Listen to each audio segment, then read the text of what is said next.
मशरक़ वस्ती में बढ़ती हुई कशीदगी और आलमी तेल कीमतों में इजाफे ने पाकिस्तान के लिए एक नया माशी दबाव पैदा कर दिया है। अगर खाम तेल की कीमत $120 फी बैरल तक जाती है तो पाकिस्तान का माहाना तेल इंपोर्ट बिल तकरीबन $600 मिलियन तक जा सकता है। ये इजाफा पाकिस्तान की मईशत के साथ महंगाई और फॉरेन एक्सचेंज रिजर्व के ज़खायर और इक़्तिसादी तरक्की पर बराह रास्त असर डाल सकता है। सबसे बड़ा दबाव पाकिस्तान के करंट अकाउंट पर पड़ेगा। पाकिस्तान की कुल इम्पोर्ट्स में तेल का हिस्सा तकरीबन 25% है। जब तेल महंगा होता है तो डॉलर में अदायगी भी बढ़ जाती है और इससे फिर डॉलर कम पड़ जाते हैं जो कर्ज़ों की अदायगी और ज़रूरी अशिया की इंपोर्ट्स के लिए दरकार होते हैं।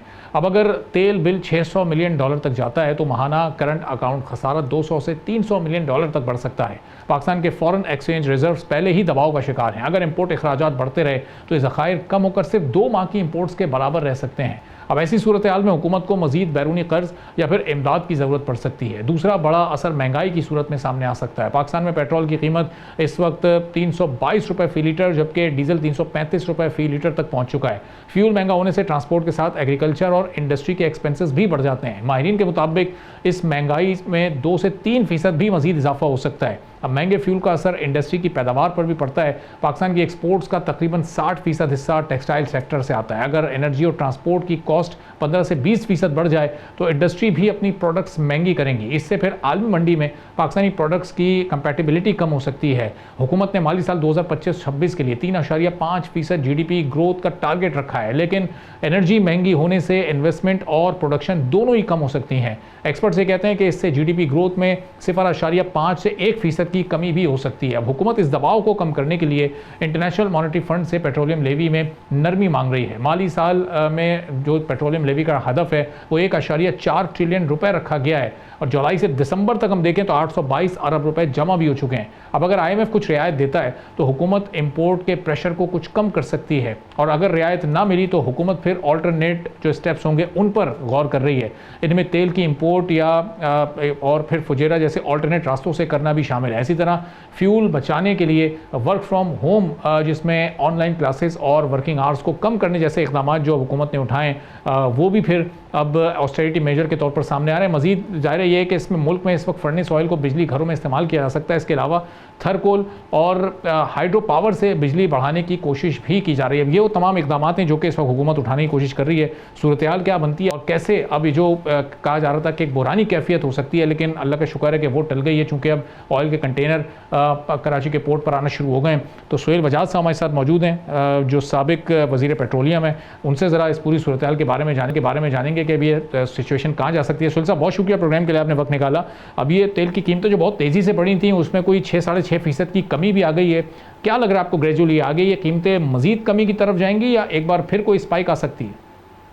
देखिए ये तो इंटरनेशनल सिनेरियो में देखना पड़ेगा। अगर वॉर एस्केलेट होती है तो ये बढ़ेंगी और अगर ये किसी वजह से किसी की मीडिएशन से जो हम भी करने की कोशिश कर रहे हैं मिडिल ईस्ट और GCC में और बाकी मुल्क भी करने की कोशिश कर रहे हैं तो ये फिर नीचे आ सकती हैं। कुछ अमेरिका के हक में भी यही है कि ये वॉर जितनी जल्दी ख़त्म हो उतनी जल्दी, तो इससे लगता है कि अगले 10-15 दिन में ये नीचे आने का कुछ जवाब बन जाएगा। इससे पहले कि हमारा नया कंसाइनमेंट आए मुझे लगता है ये कम हो जाएंगे। अच्छा, दूसरी चीज़ जो सबसे ज़रूरी चीज़ है जिस पे मैं आज बात करना चाह रहा हूँ, जिस पे मैं पिछले 25 साल से कोशिश कर रहा हूँ लेकिन नहीं कर पाया, तो अपनी हार मान के आज आपके सामने फिर एक दफ़ा अर्ज करता हूँ कि देखिए हमें अपने एनर्जी सेक्टर पे कंप्लीट रीस्ट्रक्चरिंग और रिफॉर्म करनी पड़ेंगी हर सूरत में। ये फायर फाइटिंग नहीं हो सकती हर दफ़ा। देखिए इस वक्त दुनिया में सॉवरेनिटी में 2 चीज़ें बड़ी इंपॉर्टेंट है। एक आपके पास आपकी फायर पावर और दूसरी आपकी एनर्जी। इन 2 चीज़ों के बगैर सॉवरेनिटी नहीं होती। आप जिस मुल्क को भी देखना चाहें आप देख लें, उसकी हालात आपको नज़र आएंगे इंटरनेशनल सिनेरियो में कि जिसके पास फायर पावर है और जिसके पास एनर्जी है वो बादशाह, वो किंग है। इसलिए जंगें भी इसी एनर्जी पे होती हैं। अब हमारी एनर्जी का जो पूरे पाकिस्तान के GDP में शेयर है वो आप लोग तो 25 कहते हैं, कोई 34 कहता है, लेकिन indirectly and directly it affects 65% of our GDP।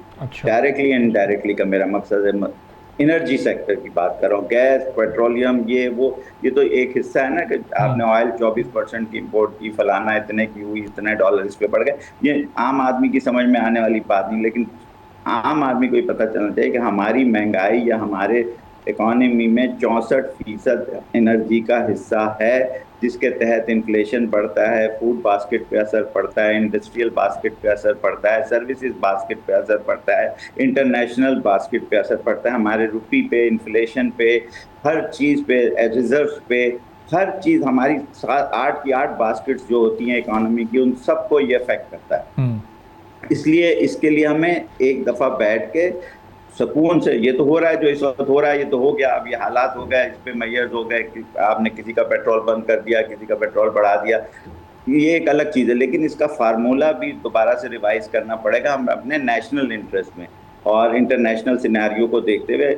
Agra और नेपरा के दोनों के फार्मूला और सप्लाई के रिसोर्सेज पे हमें गौर करना पड़ेगा, इंडिजिनियस एंड इंपोर्ट्स, ताकि हम इसको वंस फॉर एवर सॉल्व कर दें। लेकिन इसमें लगेगा कम से कम 2-3 महीने, अगर बैठ के समझदार लोग ये काम कर ले, जो हो चुका है इस पे बहुत सारा काम, लेकिन वो किसी ना किसी वजह से, किसी के पर्सनल इंटरेस्ट में, किसी की पॉलिटिकल प्रेशर में, कभी किसी वजह से हमसे फायर फाइटिंग पे चले जाते हैं और एक अच्छा सा बयान दे के साइड से निकल लेते हैं। अब हम फिर हर चीज़ पे हम कहते हैं आईएमएफ ने अगर दे दिया, फिर इसका मुल्क को आईएमएफ ही चला ले, हमारे चलाने की तो ज़रूरत नहीं, फिर हुकूमत की क्या ज़रूरत है। हर चीज़ आईएमएफ ने रिलीफ दे दिया, आईएमएफ ने वो दे दिया, हमें आईएमएफ के चुंगल से तो निकलना है ना, और उसके लिए एनर्जी सेक्टर को सही करना, सर्कुलर डेट को सही करना बहुत ज़रूरी है। दूसरी इंपॉर्टेंट बात जो मैं करना चाह रहा हूँ, देखिए एनर्जी के अंदर आपने थर्कोल भी किया हुआ है, ये भी है, आपका न्यूक्लियर भी है, आपका हाइडल भी है, आपका सोलर भी है। अब हमारा इन्हसार बहुत सारी चीज़ों पे, इस मिक्स को एक तरीके से फार्मूले को सही करके एक दफ़ा बैठ के सबको ग्रिड पे लाके, इस वक्त देखें इमरजेंसी के हालात है, हमें नेगोशिएट करना चाहिए हर एक से कि जो कैपेसिटी पेमेंट है, ये सारी चीज़ें, इनको कैसे दूर किया जाए। इस वक्त तो एक वो है ना अर्जेंसी, इस वक्त तो इमरजेंसी लगी हुई है, जंग हो रही है, ये इस वक्त कुछ कोई ऐसा मेजर नहीं हो सकता जो लॉन्ग टर्म हो, लेकिन ये एक ऐसा वक्त है जिस पे हम ये बैठ के सोचें कि आइंदा के लिए आज से 6 महीने बाद अगर दोबारा कोई ऐसी सूरत, ये मैंने 6 महीने पहले भी ये बात दोहराई थी कि ये क्राइसिस आने वाला है जो आज आया है। आप मेरे पिछले पॉडकास्ट, टीवी पे प्रोग्राम इधर उधर देख लें, मैं आपको भेज भी दे सकता हूँ, तो उसमें मैंने ये प्रेडिक्ट किया था कि ऑयल 120 रुपए तक जा सकता है अगर ये हुआ। ये कोई 1.5 महीने 2 महीने पहले की बात है। तो ये जब चीज़ें हमें पहले से पता है तो हम लास्ट मोमेंट पे बैठ के फिर उस वक्त मीटिंग करके, ये जो होता है ना आई बॉल प्लेइंग, तो वो मज़ा नहीं आता।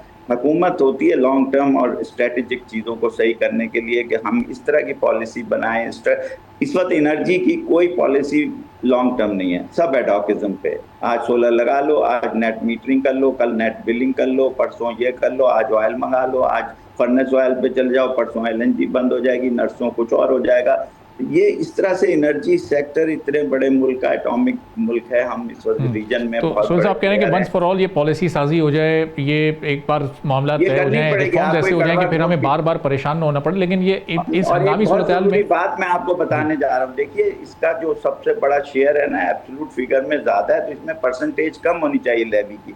आप वेटेज के तहत लेवीज लगाएं ना, आप क्या करते हैं, जहाँ सबसे ज़्यादा आ रहा होता है उस पर सबसे ज़्यादा लगा देते हैं, तो वो और बढ़ जाता है। यानी वेटेज आप समझते हैं ना कि वेटेज के तहत होना चाहिए। अगर इसका शेयर इतना है तो इसकी वेटेज के तहत इसकी परसेंटेज कम होगी, एब्सोल्यूट फिगर। क्योंकि अगर 100 रुपए पे 10 रुपए लगते हैं और 200 पे 10 रुपए लगते हैं तो बहुत फर्क होता है। सब्सक्राइब करें और बेल दबाएं ताकि कोई खबर रह न जाए।